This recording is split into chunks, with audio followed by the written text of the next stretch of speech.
Boo. In the never-ending race to survive that is adaptation, a sizable handful of monsters may develop similar features to that of other creatures. But sometimes one singular adaptation is not enough, and the creature continues to evolve and develop more traits of other life forms until they have adapted in such a way that makes them specialists in the biome they call home. Such is the case with the enigma with which we find ourselves looking at today. A creature so strange it almost defies classification. So strange, a platypus would look at him and go, "That is the freakiest thing I've ever seen." The strange monkey fox, Kecha Wacha. A member of the fanged beast family, Kecha Wacha is uniquely adapted to life in places with lush foliage, such as forests, jungles, and the ancestral steppe. As can plainly be seen, it has a very lithe body similar to a lemur, making them lightweight and therefore very speedy and agile. They also possess flaps of skin on their sides along their body known as a patagium, which they use to allow them to glide like a flying squirrel or tobikadachi.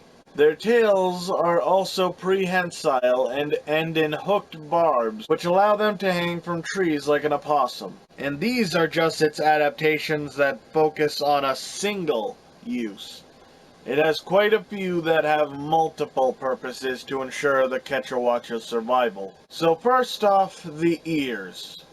Yeah, it's not just mimicking Dumbo with that trunk, it's also got some giant hearing helpers. So large, in fact, that they have muscles in them that allow them to move and fold over the Kecha Wacha's eyes, both defending its sight and hearing from flash or sonic bombs respectively, but also to give it an intimidation factor with the giant eye patterns on the back of the ears now over its face to give it a truly demonic appearance. And while it can no longer see with its ears covering its face, with its ears folded downwards, it can now hear the movement sounds of potential attackers. And perhaps most obviously, the ears give it exceptional hearing so it can escape incoming predators and hear insect larvae inside hollow spots in trees. And this ties to their next appendage, those giant hooked fingers. In addition to hooking onto slippery vines so they can swing through overhead canopies, they can use these fingers, similarly to the eye, to reach into the hollow points of trees they've bitten into to dig out and eat insect larvae. And obviously, they can swing them like giant hooks to tear through anything dumb enough to come within range. Finally, I'm sure you've all been wondering about the elephant trunk. Everything else made at least some level of sense up to now, but this just derails all of that, is probably what you're thinking. Well, much like the ears and the fingers, this has a use for both survival and combat.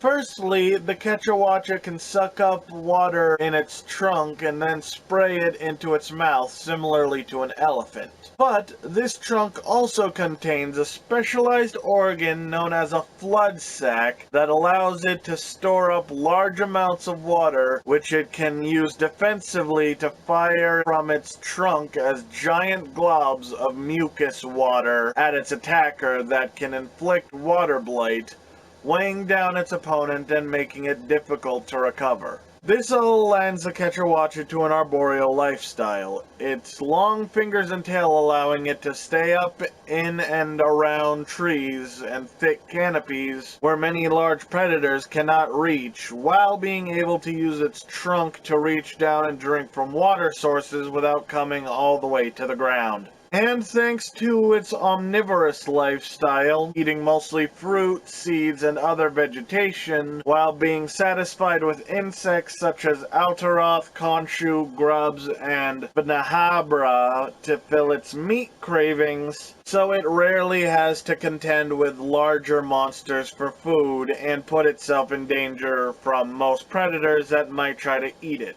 such as Najarala, Tigrex, Nersilla, Deviljho, and Gormagala. And as such, places like the Ancestral Steppe, Sunken Hollow, Primal Forest, Everwood, and Forest and Hills are the ideal habitats for this creature. And in the case of particularly clever Kecha Wacha in the Sunken Hollow, they will take advantage of an abandoned Nersilla's nest and move in themselves. All's well and good, assuming the Nersilla doesn't come back and basically find dinner in the middle of its living room. I tear apart any intruders I find in my nest for home defense, just as the founding monsters intended.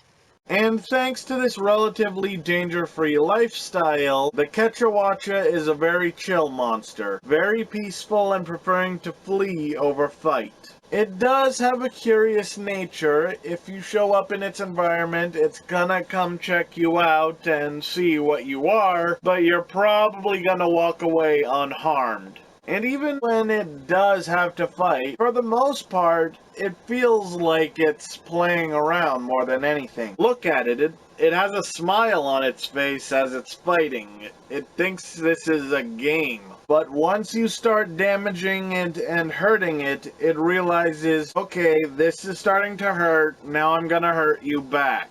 And then it becomes surprisingly aggressive. Nothing like how it was only moments ago, as it pulls out all the stops and does everything in its power to try and get rid of the danger it's facing.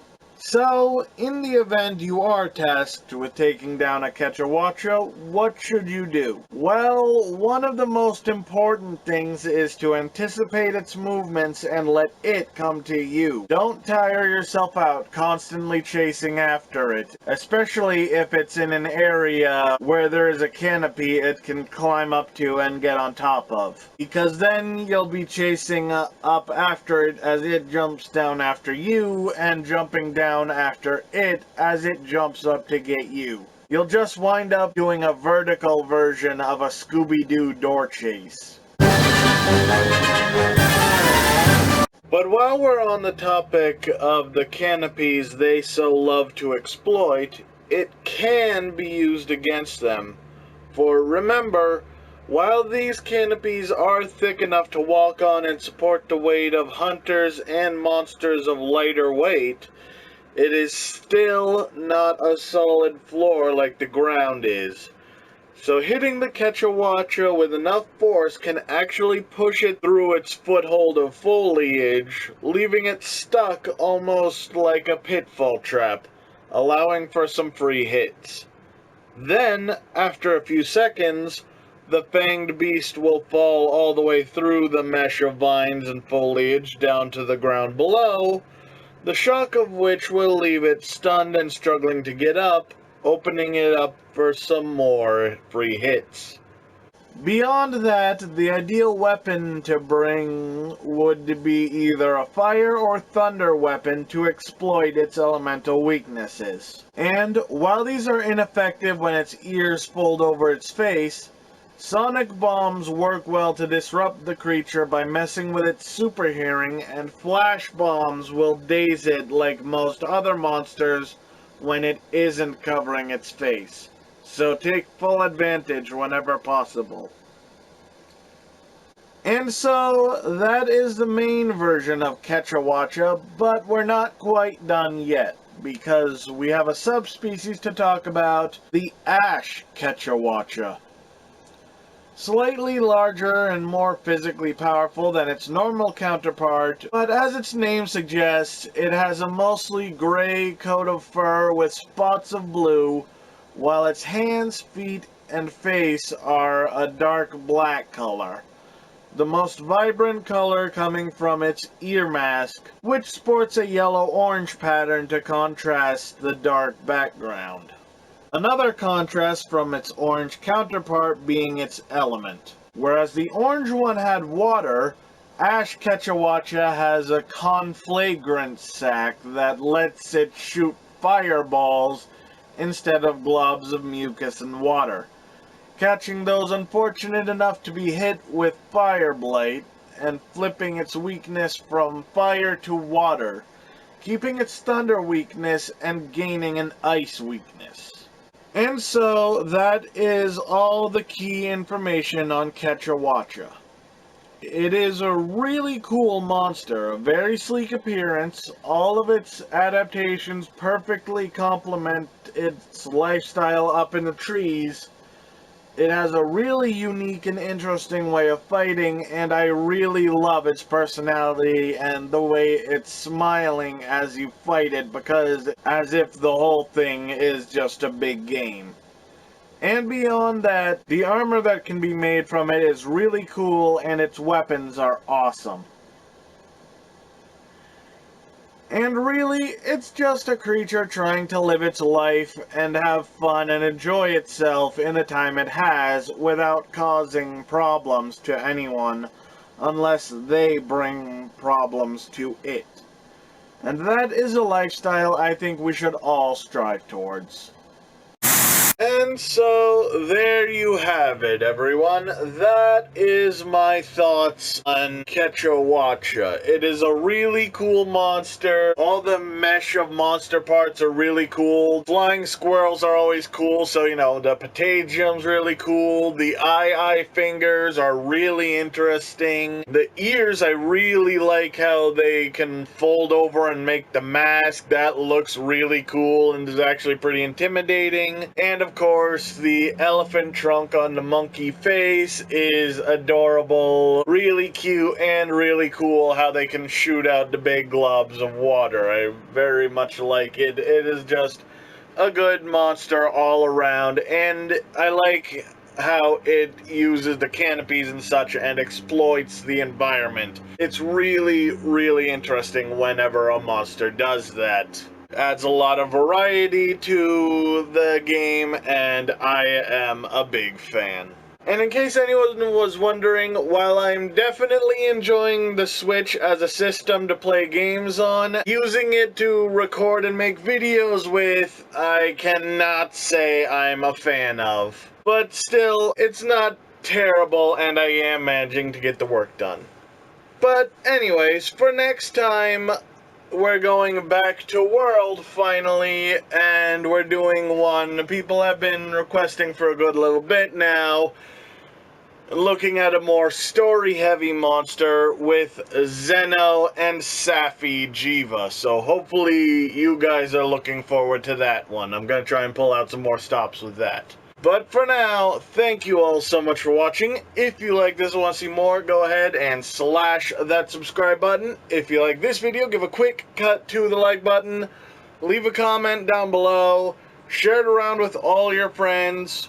Be sure to click the notification bell so you never miss it when I upload a video. And be sure to follow me on Twitter and Facebook. Then I'll see you in the next video. But until then, ladies and swordsmen, stay sharp.